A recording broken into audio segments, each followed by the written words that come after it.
একঘেয়ে রুই মাছের ঝোল বা ঝাল খেতে খেতে বোর হয়ে থাকলে একবার এই রেসিপিটা তোমরা ট্রাই করে দেখতে পারো। সময় যেমন কম লাগে, উপকরণও খুবই কম।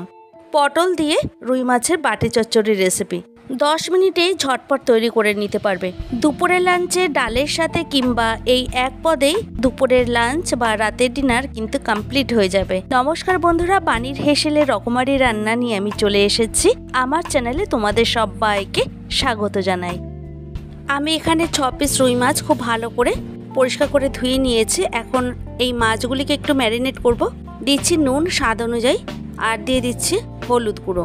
এখন নুন আর হলুদ দিয়ে মাছগুলিকে খুব ভালো করে মেখে নিতে হবে। আর এভাবে যদি একটু মেখে রাখা যায়, মাছের মধ্যে নুন আর হলুদটা ঠিকমতো ঢুকে যাবে। তো আমি মাছগুলিকে এভাবে 10 মিনিটের মতো ঢেকে রেখে দেবো।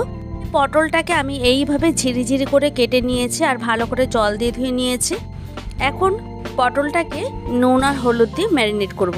সামান্য একটু নুন আর পরিমাণ মতো হলুদ দিয়ে খুব ভালো করে মেখে নিচ্ছি। আর এভাবে মেখে নেওয়াতে কিন্তু রান্নাটা খুব সহজেই হয়ে যাবে। তো এভাবে 1 থেকে 2 মিনিটের মতো খুব ভালো করে মেখে নিয়ে রেখে দিচ্ছি। অন্যদিকে এখানে একটা আলু খুব ভালো করে ঝিরিঝিরি করে কেটে ধুয়ে রেখেছি। আলুগুলিকেও নুন আর হলুদ দিয়ে ভালো করে মেখে নেব। নুনটা মাখানোর ফলে আলুটা খুব সহজে সফট হয়ে যাবে। তারপর আমাদের রান্নাটি করতে কিন্তু খুবই সুবিধা হবে। এইভাবে যদি মাছ, আলু, পটল সমস্ত সবজিগুলিকে যদি 10 মিনিট আগে মেখে রাখা যায়, তবে রান্নাটি কিন্তু আমাদের প্রায় 10 মিনিটের মধ্যে হয়ে যাবে। এখন চলে আসলাম মূল পর্বে। কড়াইটাকে খুব ভালো মতো গ্যাসের উপর বসিয়ে গরম করে নেওয়ার পর দিয়ে দিলাম পরিমাণ মতো সাদা তেল। এরপর এর মধ্যে আরও কিছুটা পরিমাণে সর্ষে তেল অ্যাড করছি। তোমরা চাইলে যে কোনো তেলে করতে পারো। এখন তেলটাকে এইভাবে কড়াইয়ের চারপাশে একটু ঘুরিয়ে নিচ্ছি।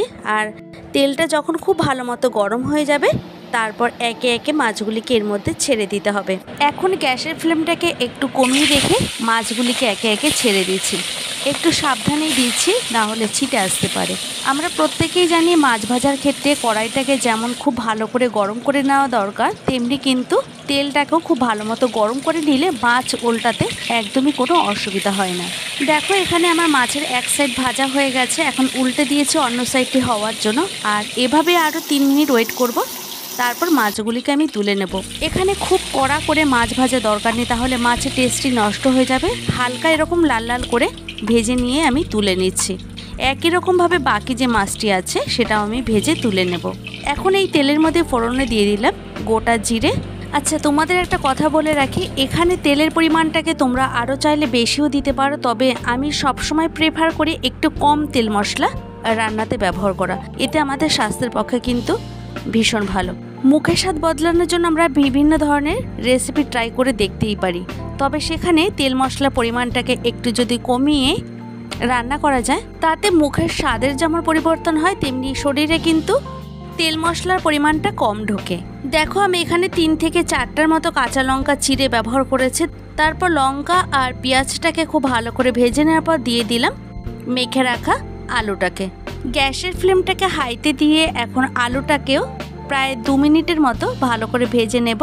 আমি এখানে কোনোভাবে আর নুনটা ব্যবহার করব না, কারণ আলু আর পটলটা যখন আমি ম্যারিনেট করেছিলাম তখন পরিমাণ মতো নুন আর হলুদ দিয়ে মেখে রেখেছি। তাই আগে থেকে নুন দিলে যদি নুনের পরিমাণটা বেশি হয়ে যায়, তবে সেক্ষেত্রে একদম লাস্টে আমি ব্যবহার করব।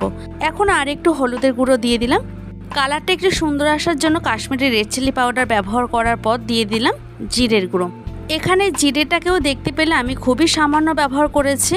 আমি সবসময় চেষ্টা করি হাতের কাছে থাকা কিছু উপকরণ দিয়ে বিভিন্ন ধরনের রেসিপি ট্রাই করার।